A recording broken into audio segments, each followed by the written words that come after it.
Apreciados hermanos, contextualizo y explico la palabra del domingo cuarto del tiempo de Cuaresma. La primera lectura está tomada del segundo libro de las Crónicas, capítulo 36, versículos 14 a 23.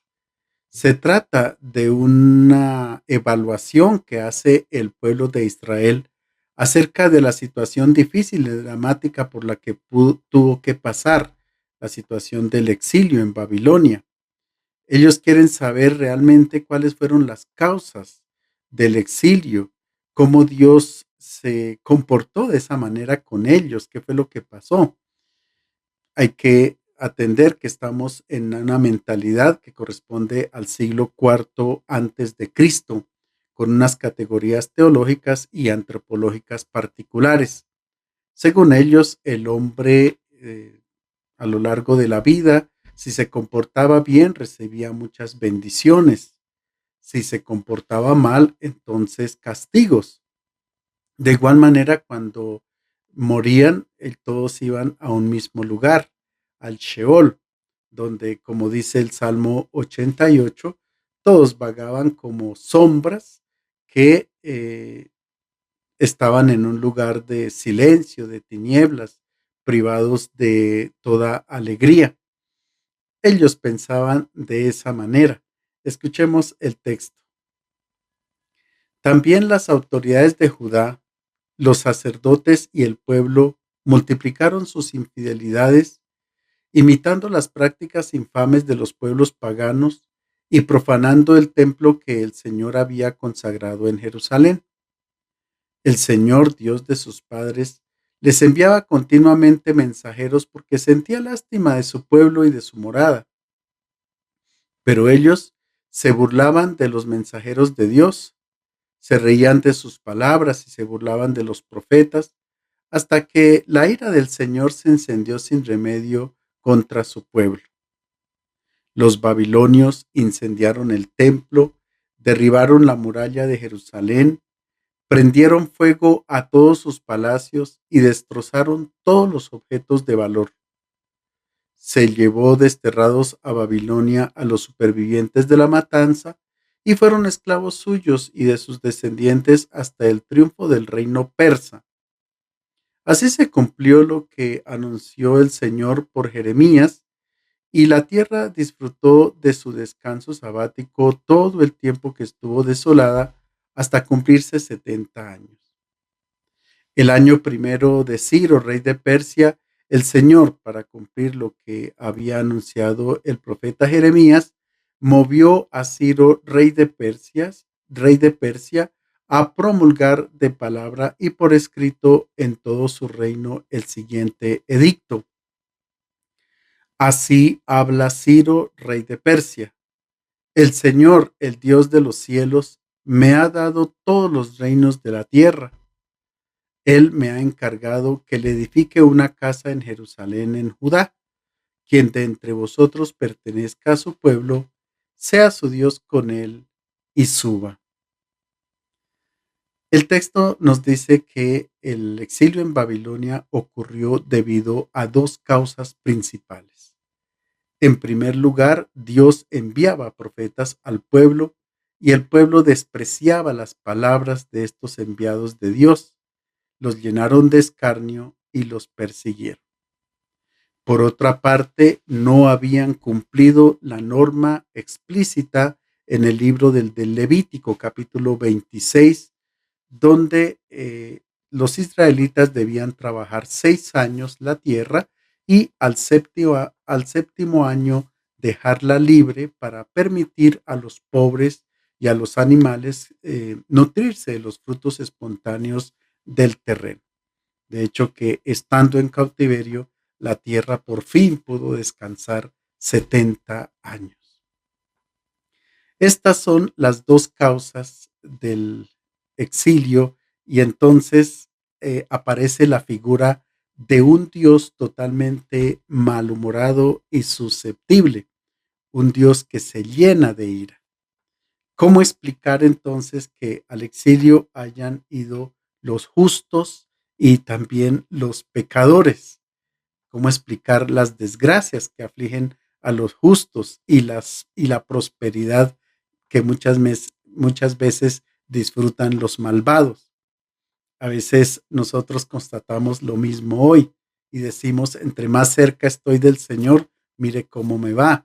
Y en cambio, mire los que cometen el mal, cómo prosperan. Eso es una falacia. El Salmo 1, bienaventurado el hombre que no se sienta en la mesa de los malvados, dice el Salmo, sino que medita la palabra del Señor día y noche. Los malvados terminan como paja que lleva el viento, es decir, desaparecen por completo. Al fin y al cabo les va mal al final, pero por ellos mismos, no porque Dios lo permita. Cuando eh, Job trata de explicarse su situación complicada, él dice, me veo obligado a concluir que Dios trata igual a inocentes y culpables. Lo mismo dice Coelet en el capítulo 7, en mi vida sin sentido he visto de todo. Gente honrada que fracasa por su honradez, gente malvada que prospera por su maldad. Pero realmente no. Al final de la vida, cada uno, de acuerdo con sus obras, ve si ha construido algo sólido o totalmente, como dice el mismo Coelet, ha atrapado vientos en su vida y sobre todo ha hecho del mal a sí mismo y a las demás personas. Es decir, Dios no castiga. El castigo de Dios eh, es una atribución a aquellas situaciones que suceden al ser humano por errores humanos y que se le atribuyen a Dios. El libro de la sabiduría es muy claro en el capítulo 1 cuando dice, no busquen la muerte con una vida extraviada, ni se atraigan la perdición con las obras de sus manos. Dios no hizo la muerte, ni goza destruyendo a los vivientes. El texto termina con la acción de Dios a favor de su pueblo, intercediendo por su pueblo. Él es el Dios universal que mueve el corazón de Ciro una vez que los persas vencen a los babilonios. Entonces, Ciro decreta el edicto de libertad para el pueblo de Israel, que puede volver a su tierra a reconstruir la ciudad y a construir nuevamente el templo de Jerusalén. Con este texto termina el segundo libro de las crónicas y también la Biblia hebrea que termina ahí. Nuestra Biblia termina el primer testamento con el libro del profeta Malaquías porque tiene otra intención. La intención de la Biblia hebrea al terminar ahí es un llamado universal a todos los judíos para que regresen a compactar el pueblo de Israel en torno a la ciudad de Jerusalén y en torno a su templo. La segunda lectura está tomada de la carta a los Efesios, capítulo 2, versículos 4 a 10. El contexto es continuación del contenido del capítulo primero, donde se narra la situación del hombre que está alejado de Dios y de la salvación, quien lleva una vida corrupta, quien es esclavo de sus vicios, quien se dedica a hacer la maldad, no está construyendo la vida, sino poniendo fin a su existencia. Es como si estuviera muerto.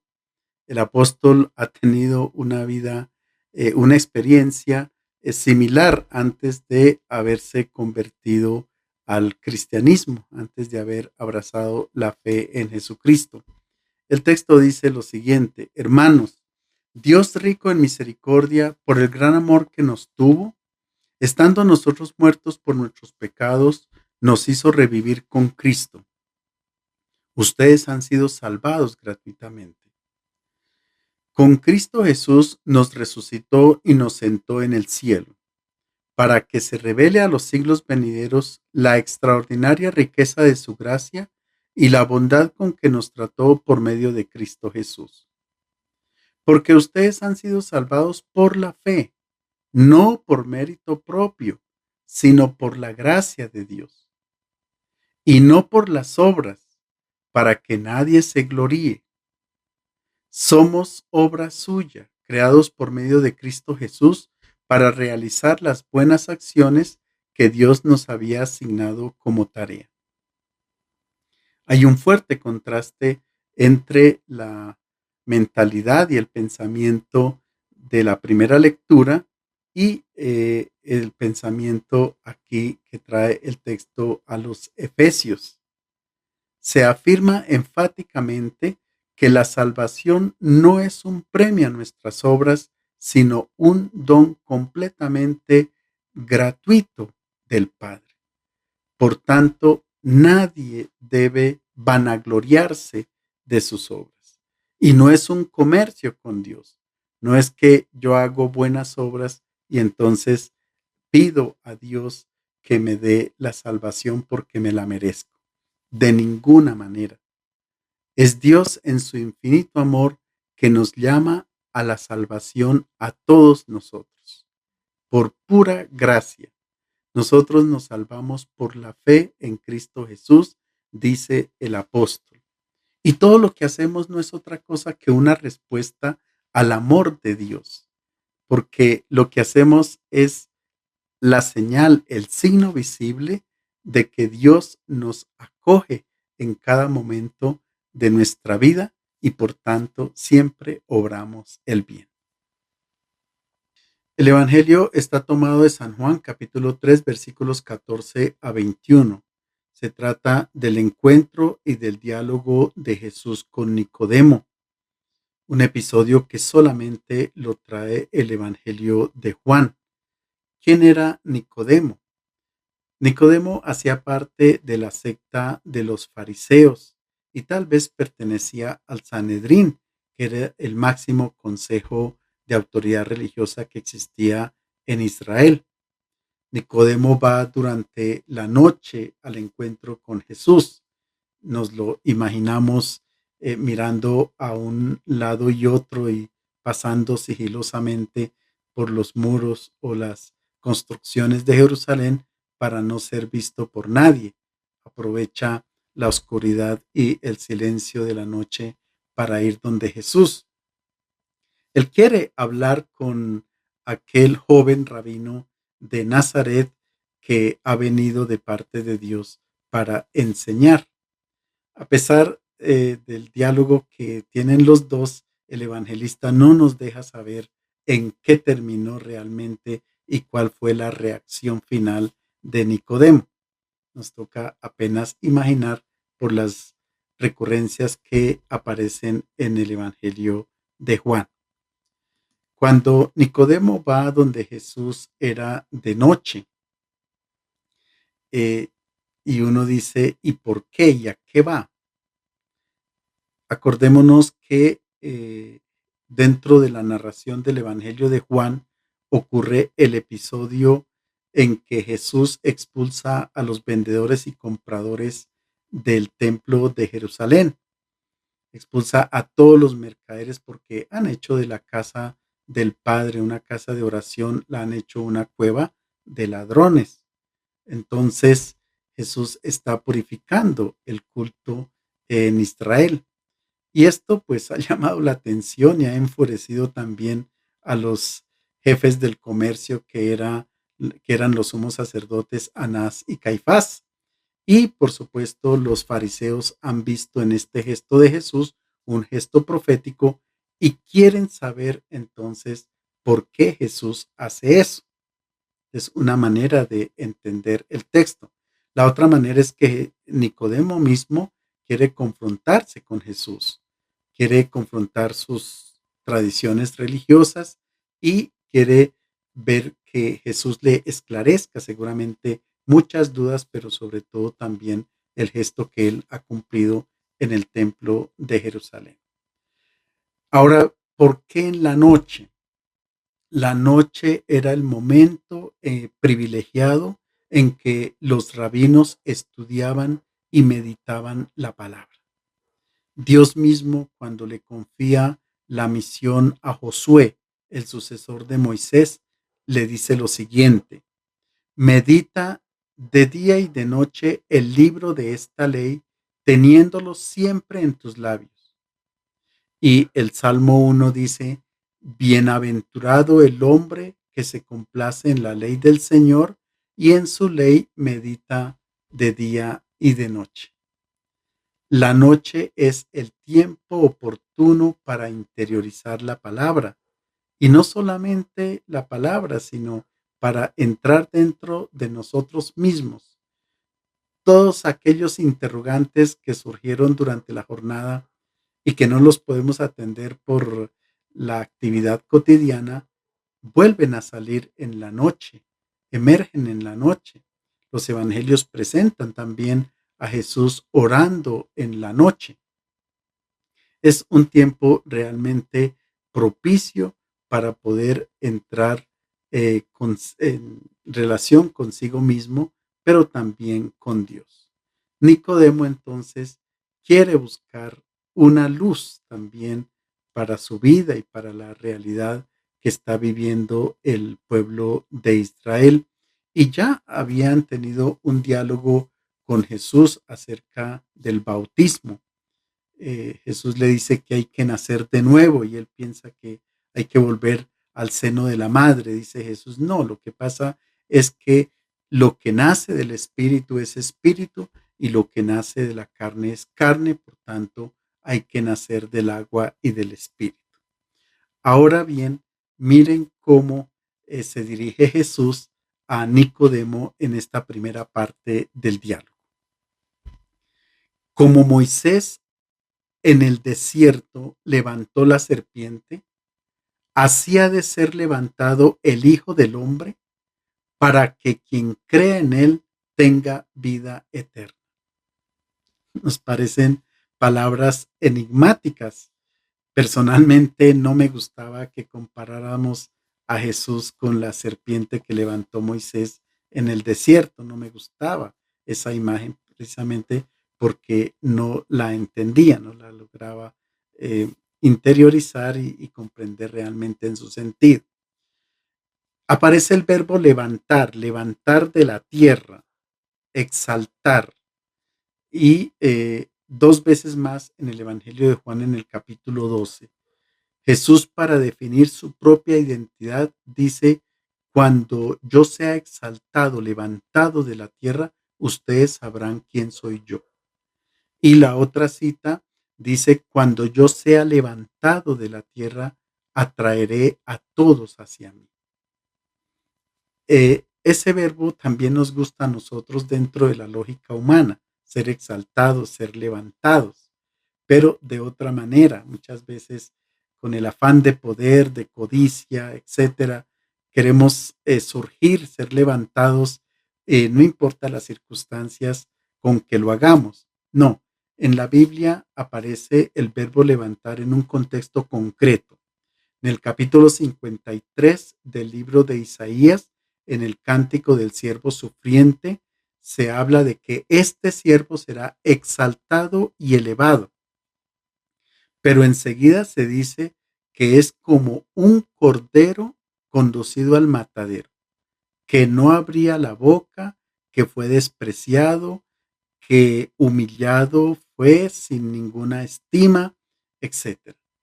Es una exaltación totalmente distinta a la que nosotros nos imaginamos. Ahora bien, Jesús recuerda el episodio que aconteció durante la travesía del Éxodo y él como maestro de Israel, Nicodemo, debe conocer bien. Eh, en el desierto, muchos de los que pasaban, que habían salido de Egipto, eran mordidos por serpientes. En el desierto hay unas serpientes que son supremamente venenosas y que solo sacan la cabeza y nadie las ve y inmediatamente muerden a las personas. Y como les digo, el veneno mata rápidamente a las personas. Moisés había por orden del Señor, construido una serpiente de bronce y la había izado en un palo y quien quien fuera mordido por la serpiente, levantaba los ojos hacia aquella serpiente y salvaba la vida, según el libro de los Números capítulo 21.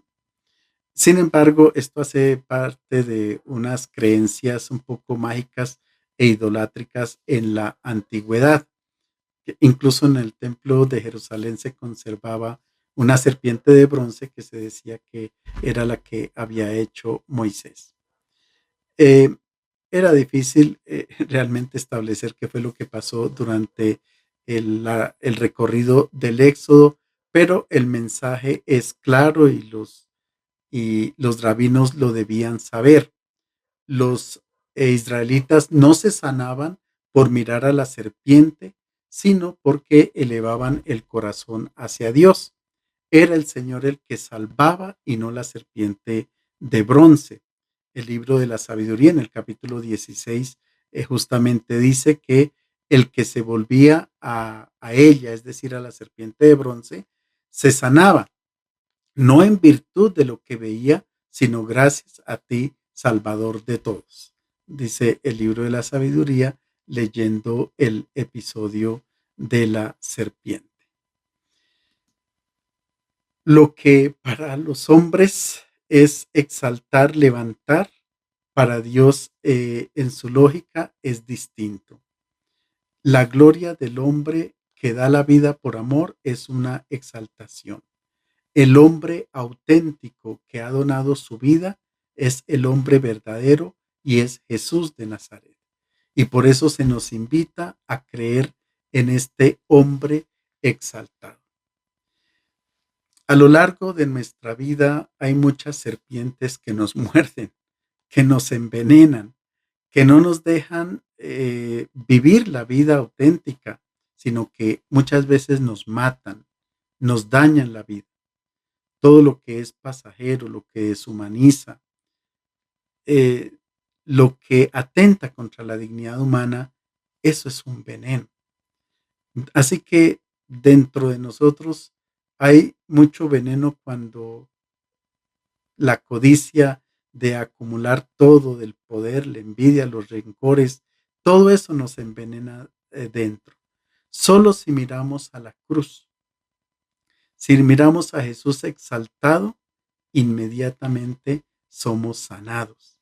La salvación entonces consiste en acoger la propuesta de vida que Jesús nos dirige desde la cruz. Y quien acoge esta propuesta de vida tiene la vida eterna, dice el texto. Y aparece la expresión zoe aionos en griego, que es vida eterna, que no es una prolongación de la vida biológica, sino que es entrar a formar parte de la vida del eterno. Cuando Jesús se dirige a Marta en el episodio cuando revive a Lázaro, le dice a Marta, quien cree en mí no muere, sino que tendrá la vida eterna. Entrar en la lógica y en el mundo de Dios es tener la vida eterna. Poner la mirada fija sobre Jesús exaltado, dando la vida por amor, es realmente entrar en la vida eterna, por supuesto, si nosotros también seguimos este ejemplo. De hecho que en el Evangelio de San Juan se dice, mirarán al que ellos mismos atravesaron y serán salvados. En ese momento es cuando el Señor también nos acoge a todos, así como acogió a todos los samaritanos que fueron donde Él, después del diálogo con la samaritana, así también nos acoge a nosotros cuando Él es levantado en la cruz. Ahora bien, Nicodemo aparece otras dos veces en el Evangelio de San Juan, justamente cuando quiere defender a Jesús de la condena que le va a infligir el Sanedrín. Nicodemo dice, ¿acaso nuestra ley condena a alguien sin haberlo escuchado antes para saber lo que dijo? Y la respuesta que le dan es, estudia y verás que de Galilea no salen profetas. Lo tratan a Nicodemo como un ignorante. Luego lo vemos por última vez a Nicodemo junto con José de Arimatea en el Calvario para envolver en vendas el cuerpo de Jesús y llevarlo al sepulcro. Es decir, Nicodemo sí encuentra la luz en Jesús de Nazaret y lo sigue, y por eso es que es muy simpático también para nosotros y nos identificamos muchas veces con él. El evangelista continúa entonces las palabras con Nicodemo. Tanto amó Dios al mundo que entregó a su Hijo único para quien crea en él no muera, sino que tenga vida eterna. Dios no envió a su Hijo al mundo para juzgar al mundo, sino para que el mundo se salve por medio de él. El que cree en él no es juzgado. El que no cree ya está juzgado por no creer en el Hijo único de Dios. Encontramos una meditación teológica acerca de la figura de Jesús y sobre todo la figura de Dios. Dios no ha enviado al Hijo del Hombre para juzgar al mundo, sino para que el mundo se salve por medio de él. De frente al crucificado, todos lo ven y lo leen como un fracaso, y el evangelista lo lee como una manifestación de amor de Dios. Aparece el verbo agapao, tanto amó, el verbo amar es agapán en griego y aparece 37 veces en el evangelio y es el verbo que caracteriza al cristiano, el amor de entrega, el amor de donación, eso es agapao. Existen otros términos en la lengua griega para hablar del amor, pero el amor de renuncia de sí mismo por los demás se define con agapán. Ahora bien, eh, cuando el evangelista se refiere tanto amó Dios al mundo, no se refiere al cosmos, sino a la humanidad rebelde, a la humanidad que está lejos del Señor, que vive un calvario por los propios egoísmos humanos, porque es que quien no cree en la propuesta del Hijo del Hombre, pues ya está juzgado.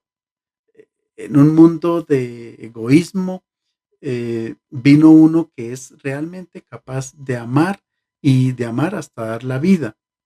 En este mundo de lobos aparece un cordero que nos hace entender, que hace entender a los lobos en qué consiste realmente la vida humana. Con Jesús, la humanidad se da cuenta de su realidad, de su falta de amor.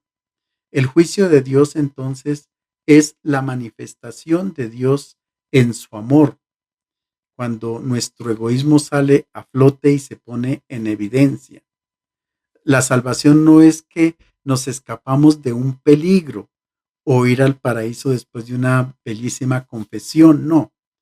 Es que la salvación consiste en reproducir totalmente a Cristo y así nos identificamos con el Hijo de Dios. Así somos hijos de Dios, porque se manifiesta la vida eterna en nosotros. Ahora, ¿cómo es este juicio? Que es solo salvación. El texto continúa diciendo, el juicio consiste en esto, que la luz vino al mundo y los hombres prefirieron las tinieblas a la luz, y es que sus acciones eran malas. Quien obra mal detesta la luz y no se acerca a la luz para que no delate sus acciones. En cambio, el que obra conforme a la verdad se acerca a la luz para que se vea claramente que todo lo hace de acuerdo con la voluntad de Dios. Juan emplea un lenguaje distinto al de los otros evangelios para hablar del juicio. Acordémonos que en Mateo se habla de que al final Dios separará las ovejas de los cabros. Y entonces aparece una escena un poco difícil y dramática al final de los tiempos. No, lo que pasa es que todos los evangelistas están en la misma línea. El juicio realmente es sobre el amor. Mateo dice que el juicio se basa sobre el amor. Es decir, si nosotros no hemos amado, si no hemos practicado las obras de misericordia, entonces no hay una vida realizada. Es simplemente eso. No se afirma que al final Dios rechazará a quien haya errado, a quien haya seguido otros criterios, otros juicios. Dios no abandonará a nadie, pues Él quiere que todos los hombres se salven y lleguen al conocimiento de Dios, como dice la primera carta a Timoteo. Y el absurdo de una condena es presentado por Pablo en una serie de preguntas retóricas. El apóstol dice, si Dios está en nuestra parte, ¿quién estará en contra? ¿Quién acusará a los que Dios eligió? Si Dios absuelve, entonces, ¿a quién condenará? De esta manera nos encontramos que el juicio de Dios es una bendición, porque es un juicio que ocurre cada vez que nosotros vamos a tomar una decisión. Es decir, para en el momento en que tengamos que decidir, pensamos si nuestra decisión está de acuerdo o no con la voluntad de Dios. Porque puede ser que nosotros, por consecuencia de un veneno, porque hay una serpiente que nos ha mordido y nos ha inoculado un veneno, o tenemos un veneno en nuestra propia vida, tomemos decisiones totalmente equivocadas.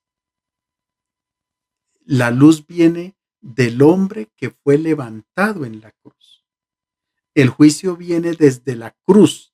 A veces pensamos que, como decimos en el credo, vendrá a juzgar al final de los tiempos, vendrá a juzgar a vivos y muertos. No, el juicio ya vino y está presente.